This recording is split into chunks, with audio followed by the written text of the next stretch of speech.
Sí, ahora llevamos un año ya de pandemia, ¿cierto? A nivel mundial, por tanto existe mucha información técnica en relación a coronavirus y embarazo nacional como internacional.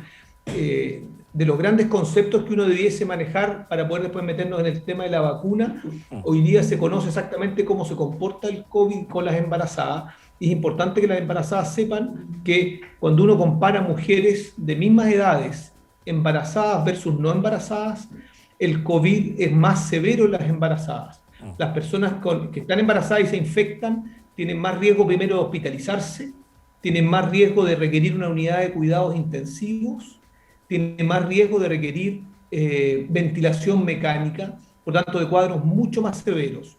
Y del punto de vista de sus hijos, tiene más riesgo de tener un parto prematuro, tiene más riesgo de muerte fetal inútero en periodos muy prematuros. Por lo tanto, es una enfermedad que aumenta el riesgo tanto materno como lo que nosotros decimos perinatal. Es una enfermedad que es de alto riesgo obstétrico. Eso ya se conoce, hay como datos, muchísimos ya datos en el mundo y también en Chile.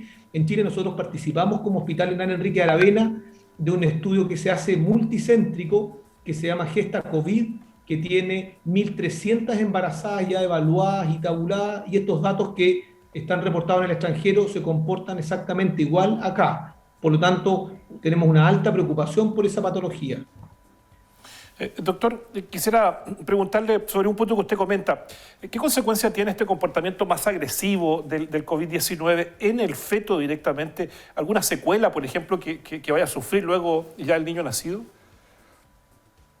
El, Cuando se estudian a todos los niños recién nacidos de madres que han tenido COVID, entre un 3% y hasta un 7% de ellos resulta un test nasofaringio positivo. Afortunadamente, como enfermedad, el COVID en los recién nacidos ha sido muy, muy benigno. Existe un caso aislado reportado en el extranjero de que eventualmente hubiese tenido infección por el virus y compromiso más grave, pero afortunadamente ha sido bastante benigno como infección. Sin embargo, tienen mucho más riesgo si la madre tiene el cuadro grave de nacer prematuros y las complicaciones asociadas a la prematurez. Nosotros recientemente hemos tenido el fallecimiento de una guaguita de 28 semanas por prematurez extrema. En el mundo entero el reporte de prematurez es muy importante también. Por tanto, el niño paga las consecuencias, entre comillas, asociadas a las complicaciones de la prematurez cuando la madre se enferma gravemente por el COVID. Y datos muy interesante en ese sentido, que incluso si la madre recupera del COVID, el riesgo de parto prematuro también se mantiene aumentado. Por lo tanto, es una patología de alto riesgo para la mamá y para el hijo. En qué momento se induce un parto prematuro a una embarazada contagiada con COVID, doctor? Cuando en embarazos que son de pretérmino, pero fundamentalmente sobre las 32 semanas en que la situación del tratamiento está teniendo una mala respuesta y la madre está en condiciones graves. El tratamiento del COVID en la embarazada, igual como en la no embarazada, se centra en el manejo de su cuadro, en el apoyo respiratorio, cuando requieren ventilaciones asistidas, todo el manejo primario es exactamente igual.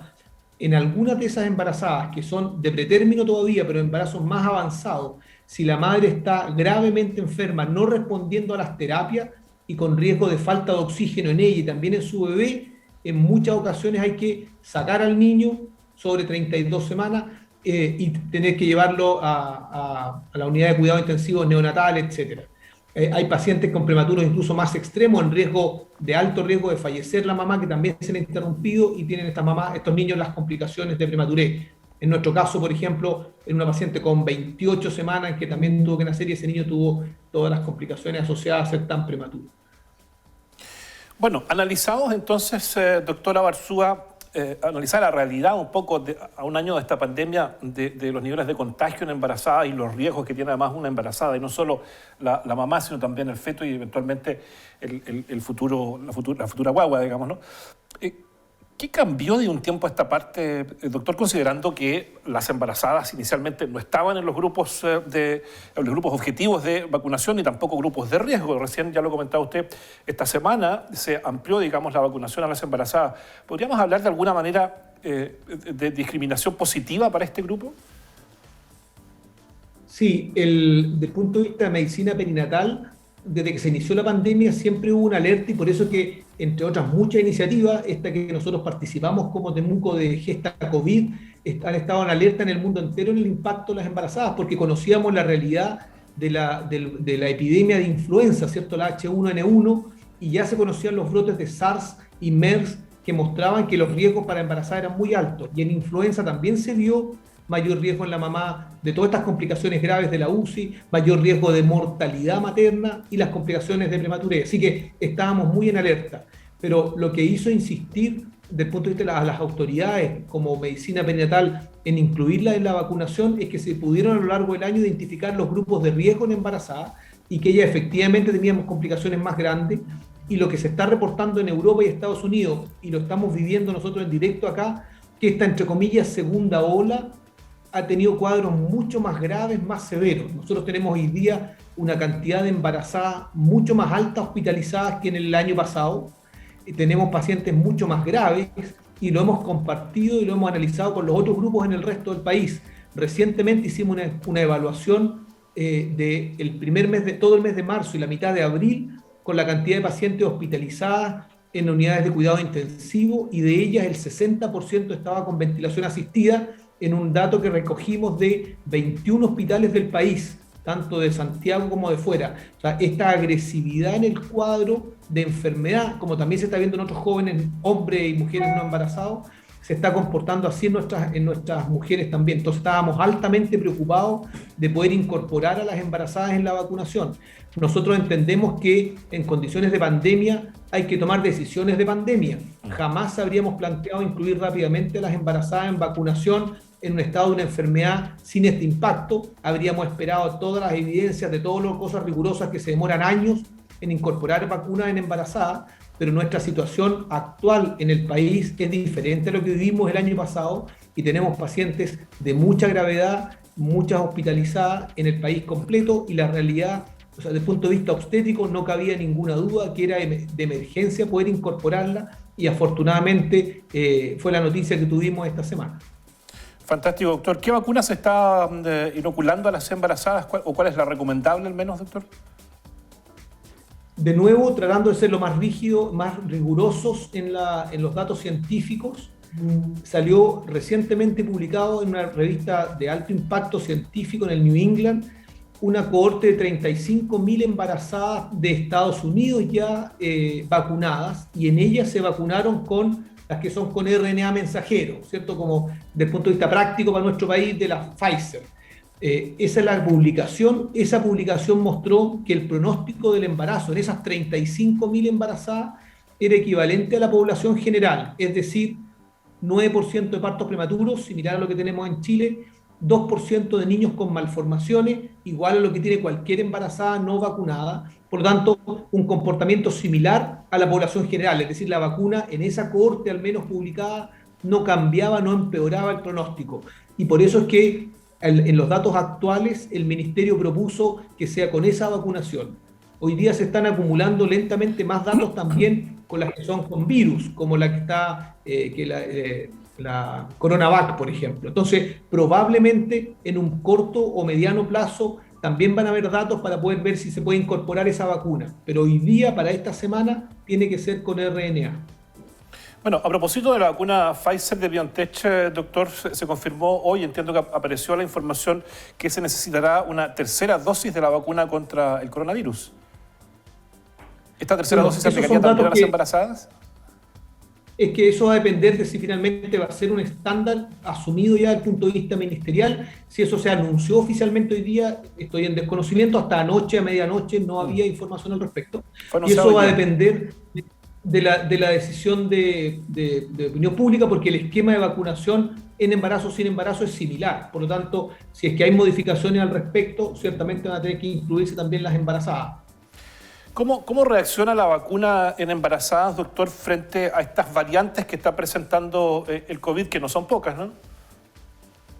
Sí, los datos que hoy día hay para vacuna en embarazada no hacen la diferenciación por variante, pero lo que tienen es una respuesta inmunológica muy alta, una producción de anticuerpos mayor que con la enfermedad natural, tiene traspaso a la sangre del cordón en forma muy significativa, por lo cual el niño también nace con anticuerpos que lo van a proteger en los primeros meses de vida, y también se excreta por la leche materna y por lo tanto también podría haber una protección indirecta posteriormente. Así que de los datos que hoy día hay, tenemos datos, como les mencionaba, de seguridad por una parte y datos de inmunogenicidad buenos analizados globalmente. No están todavía los datos diferenciados por variante.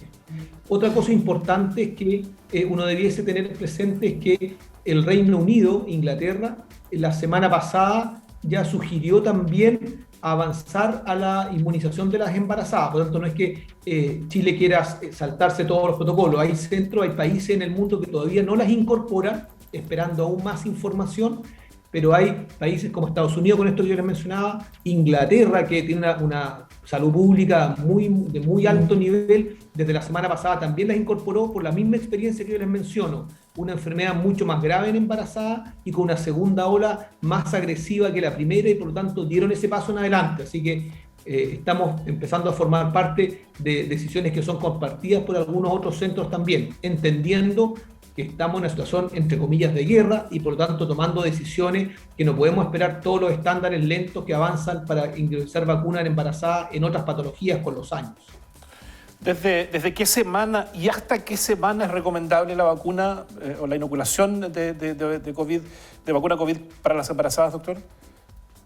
La recomendación que se hizo a través del Colegio de Obstetricia fue saltarse el primer trimestre, y por eso es que en la recomendación del Ministerio se puso las 16 semanas, ¿cierto? Que nos pareció adecuado, porque nosotros necesitamos que tenga la persona más de 2 semanas después de la segunda dosis para que tenga un nivel de protección importante, ¿cierto? Que eso es lo que se conoce.